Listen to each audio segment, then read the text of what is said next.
Hello student, good morning.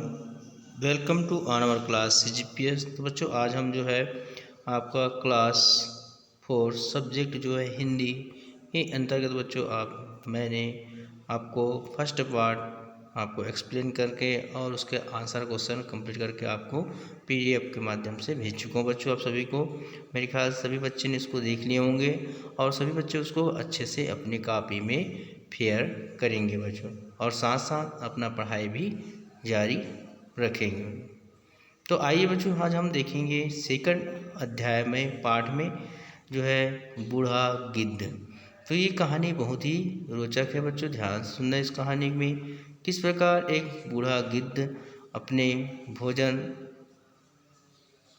को प्राप्त करने के लिए कहीं भी जा नहीं सकता, वो दूसरे पर आश्रित रह जाता है।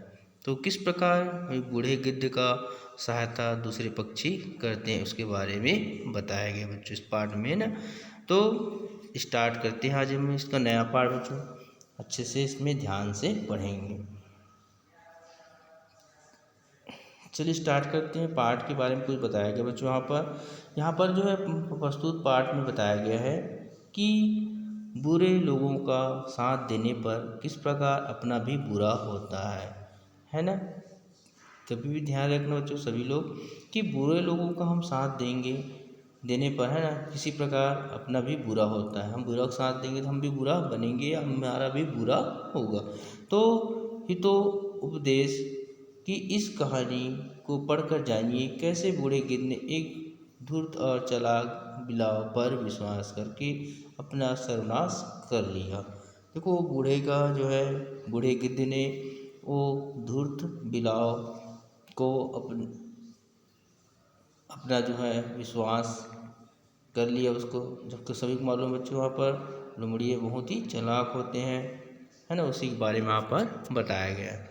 तो इस पाठ को चालू करने से पहले बच्चों हम लोग कठिन शब्दार्थ की ओर थोड़ा ध्यान देंगे बच्चों। तो सबसे पहले देखेंगे निर्वाह। निर्वाह करना मतलब होता है गुजारा। बिला बिला होता है नर बिल्ली। समीप मतलब होता है पास। परख मतलब होता है देखभाल जांच, मतलब हमको कोई भी चीज़ को देखभाल अच्छे से जांच करके ही चीज़ को लेना चाहिए। नित्य मतलब होता है रोज। ब्रह्मचारी मतलब जो आजीवन विवाह ना करने का संकल्प लेता है उसको बोलते हैं ब्रह्मचारी। भरोसा मतलब होता है बच्चों यहाँ पर विश्वास।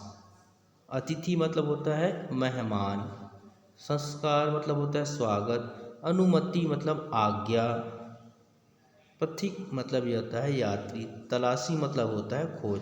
इस प्रकार हमने देखे इसमें कठिन शब्दार्थ में। कठिन शब्दार्थ को भी पहले बच्चों ध्यान रखना है आपको कि जैसे स्टार्ट करने से पहले आप पाठ का नाम लिखेंगे, अध्याय लिखेंगे। सबसे पहले अध्याय लिखना, फिर पाठ है ना, पाठ का नाम लिखेंगे। उसके बाद उसी के जस्ट नीचे बच्चों कठिन शब्दार्थ आपको पहले लिखना है।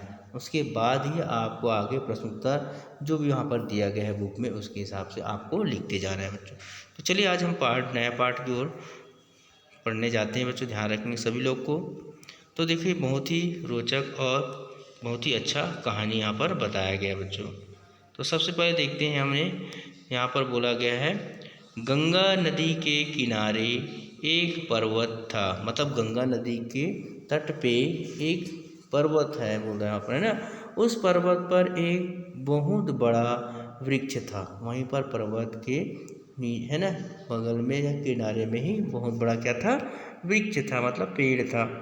वृक्ष पर बने एक कोटर में एक गिद्ध रहा करता था। कोटर मतलब घोंसला जैसे बनाकर उसमें गिद्ध रहते थे वहाँ पर पेड़ के अंदर ही ना।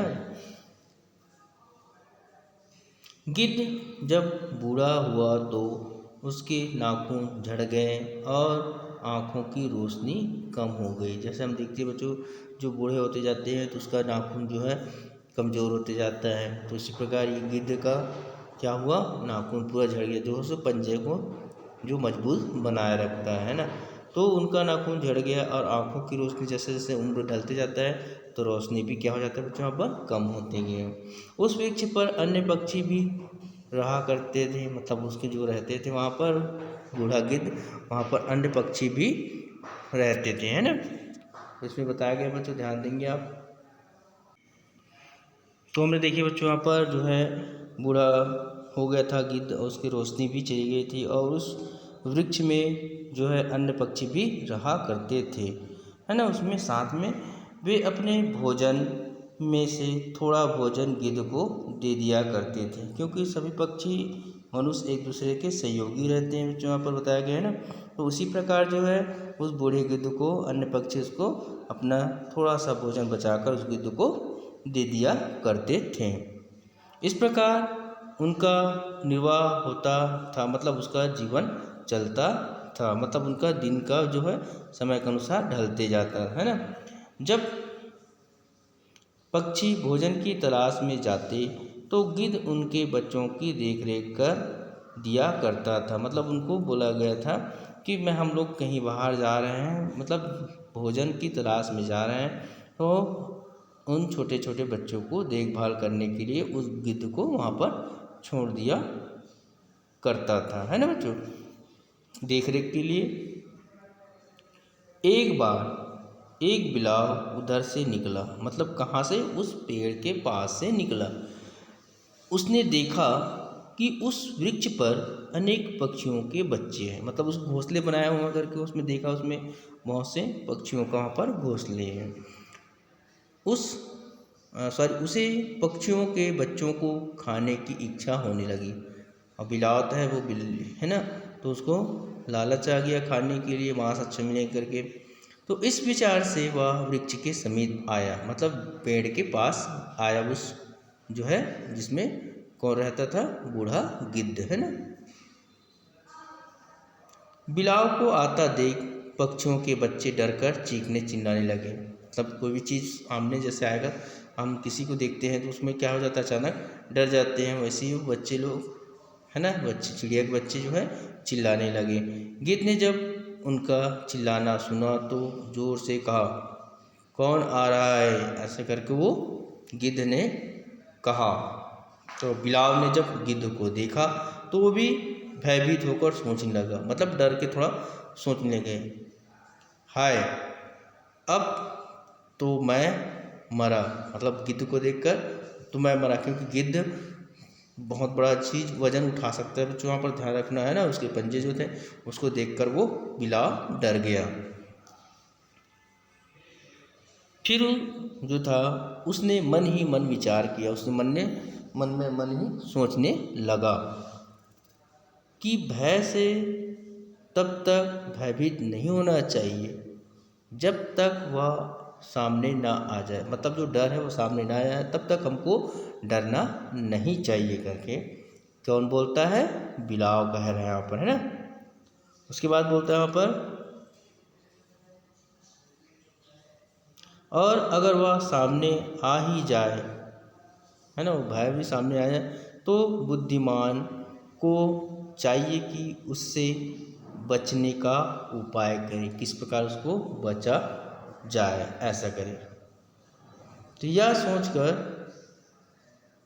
सोचकर वह गिद्ध के पास गया और बोला, मतलब बिलाव अब डर तो गया लेकिन तब भी उसने अपना हिम्मत रखा और कहाँ पर गया, गिद्ध के पास गया और बोला, बड़े भाई मैं आपको प्रणाम करता हूँ। कौन कह रहा है वहाँ पर, बिलाव।